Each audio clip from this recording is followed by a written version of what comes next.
What is the purpose of being alive? What is life? Where does it come from? These are questions that have been asked ad nauseum since humans developed sapience. These are all questions that the 1995 film Ghost in the Shell supposits and is concerned with. But these questions are never directly answered by the characters or the narrative. They're discussed, sprinkled into deliberation and conversation throughout the runtime, but again, never directly answered. In the 12 hours it's been since I watched it, I have had several moments of genuine despair over the line of thinking this movie has sent me down. I think it's a valid first response, but GitS is a thinking man's movie, so after some initial void gazing and panic attacks, I took a deep breath and tried to collect my thoughts. 2501 states that it desires to evolve. Only then will it truly be alive. It has observed organic and cybernetic life and come to the conclusion that to instigate evolution is to be alive, to germinate something more whole than yourself and let it blossom. The definition of evolution, as stated, is a rather literal one, as a hyper-analytical being would come to, specifically in reference to the splicing combining of informational structures for the purpose of reproduction. When Makoto questions 2501 as to why it doesn't simply create a copy of itself, it rebuts that while that would be furthering itself, it would not meet the requirements of evolution. The system would not grow or change. It would be stagnant. Makoto is then at a loss, presumably in agreement. I, too, am in agreement with 2501, but from a more dynamic, impressionistic perspective. I consider more things than reproduction to be examples of evolution. Working with the provided meaning, I would claim that any art or creative expression would be considered evolution.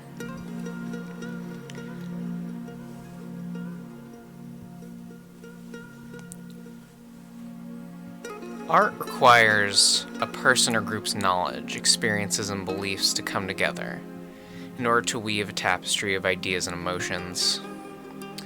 Their past, their perspective on the world, any thought that influenced the work is, as stated earlier, spliced and combined into something never seen before.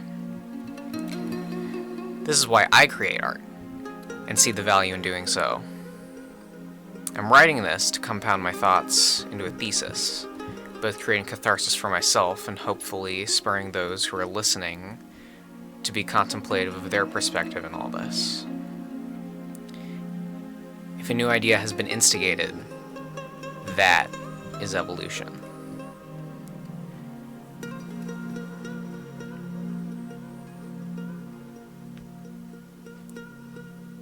I think there's an important difference between evolution and progress. Progress is linear. Creating a copy of yourself would allow the data that is you to learn more, but in the end, it's still you.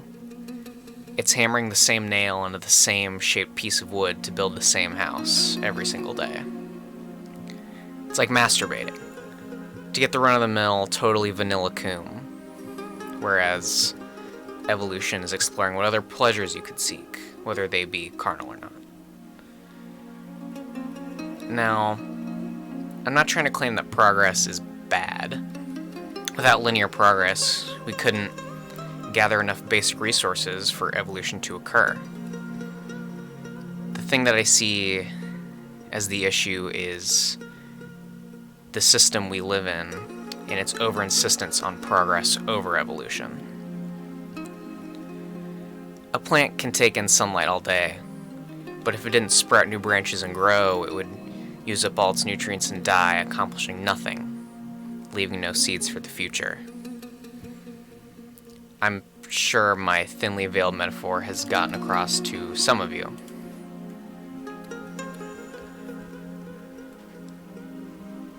On the mass scale, politics, business, trade are built like positive feedback loops with the sole purpose of seeing the number go up. And the idea of generating harm or waste is often seen as a necessary loss. Sure, plenty of individuals inside the system are free to use these resources to incite some small-scale personal evolution, but in a finite closed system,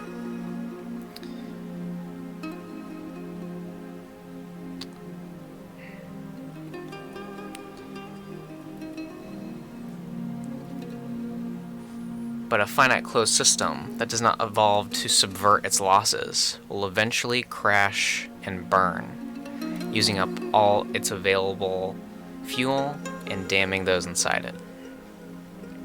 At one point, Makoto criticizes this line of thinking. She says she's satisfied with what her broken system can give her in spite of its flaws.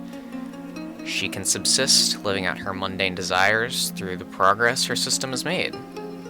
And shrugging off the inevitable cost is just what you have to do to live.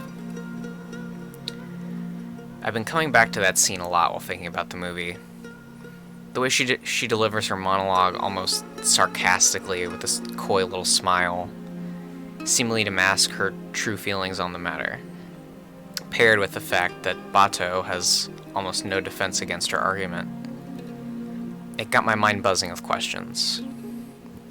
What allowed me to finally answer them for myself, as they were not answered by the movie explicitly, was the conversation that Makoto and 2501 have with each other near the end of the film.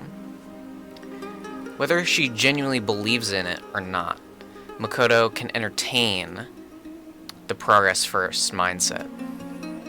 2501 rejects this, claiming that evolution, moving up and out, is the true meaning of life. In the end, it's left unclear if Makoto joined with 2501, but what is clear is that she saw the value in the evolutionary mindset in the end. When she, or they, wake up after the climax, there's been an evolution, a merging of mentalities.